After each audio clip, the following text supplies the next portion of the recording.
Hello dear students, nice to see you again. Today we are meeting to discuss the next topic of your writing section, that is message writing.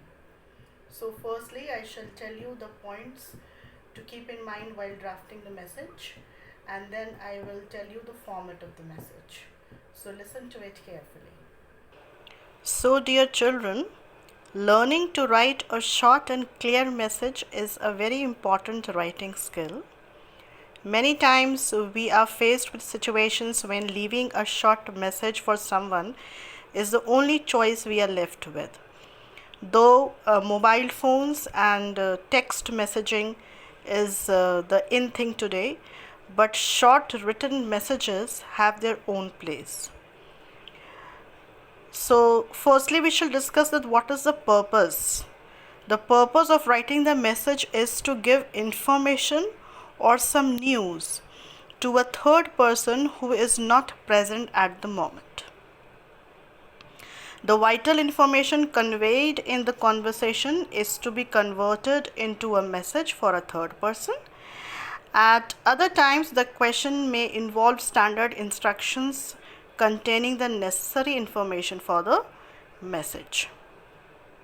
So most often the question on message writing has an input in the form of a telephonic conversation between two people. When we shall discuss the sample question, we shall discuss in the same manner, in the manner of the telephonic conversation.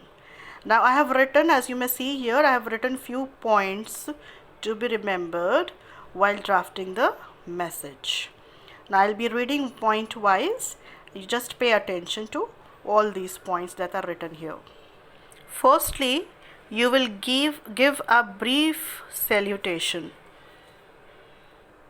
Then mention the time and date, and this information can be placed on either side of the box, either on the left side or on the right side. It's your choice.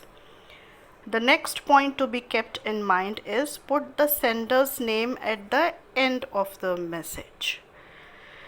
Then write only the important points in the content. Do not add anything on your own. The word message is to be written at the top. And when the content is complete, when everything is written, you'll have to draw a box. So place the entire content in a box. So these are the few points that you need to keep in mind while drafting the message. Now I've drawn the layout of a message. So firstly, according to these points, the word message in capitals is written on the top. Then I have written date and time, both the things at one side, that is left side of the message. But it can be written another way. You may put the date here and time can be written here on the left hand side. So it is also acceptable. The next thing to be written is dear, brief salutation, dear, and with the name of that fellow to whom you are writing the message.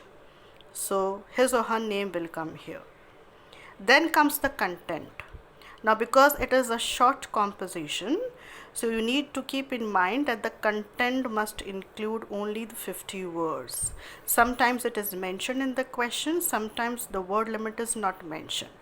Whatsoever the case is, you need to keep it in mind that it is a short composition and you should be adhered to the word limit. So usually the word limit for writing the message is 50 words. So you'll have to go accordingly. And then in the last, after the completion of the content, which include all the necessary information, all the necessary points that were there in the conversation, telephonic conversation, after including all those points, all those informations, you need to leave a line, and then you will put the name of the person writing the message.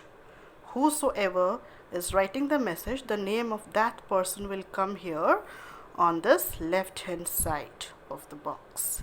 And then after the completion of everything, you need to draw a box with the pencil.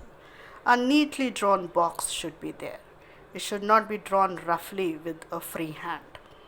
Okay, so this is all about the message writing.